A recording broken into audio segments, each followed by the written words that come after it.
If we want to get perspective on our situation, we really need to be willing to listen to other people's perspectives.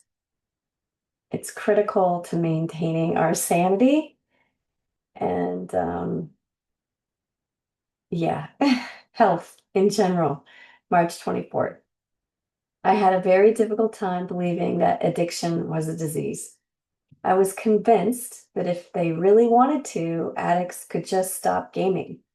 After all, I quit smoking. Wasn't it the same thing? Then one day, an Al-Anon member likened active addiction to Alzheimer's disease. We see our loved ones slip away without their being aware of what's happening or being able to stop it. They look perfectly normal on the outside, but the sickness is progressing, and they become more and more irrational and difficult to be around. And when they have lucid moments and once again seem to be themselves, we want to believe they are well.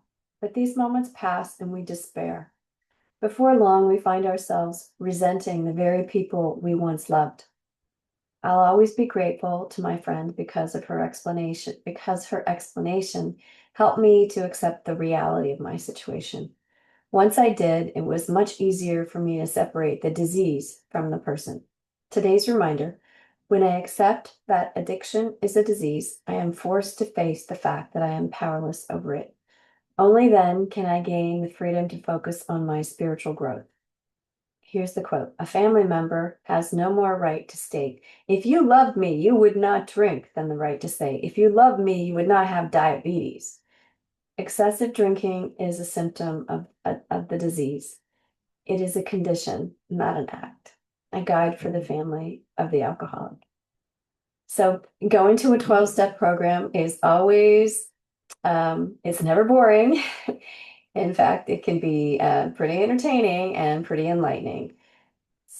And I will always be grateful to a father of two boys who showed up and said, yep,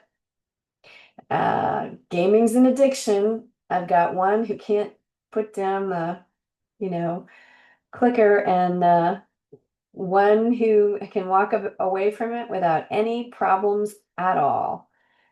The obviousness of the addiction was completely apparent under his roof. That's been a hard conclusion for many people to come to in this country and others. It's been pretty hard to, for many quote experts, yeah, the naysayers, who to admit that this is a real addiction, and it is. It really is.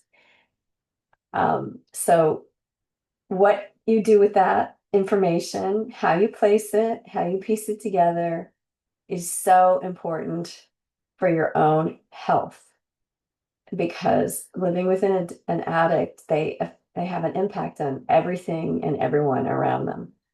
And if you're not dealing with reality, um, you're going to be in trouble. I read something this morning that I wanted to read to you. It's just a quote from a book I'm reading. Truth, according to St. Thomas Aquinas, is the conformity of thoughts with reality. And that's what we do in a 12-step program. We try to conform your thoughts to the reality of the struggle that you're dealing with so you can place it in its context and respond appropriately. And it's a big struggle. You need help with it. It's not easy at all, right? Blessings for your day.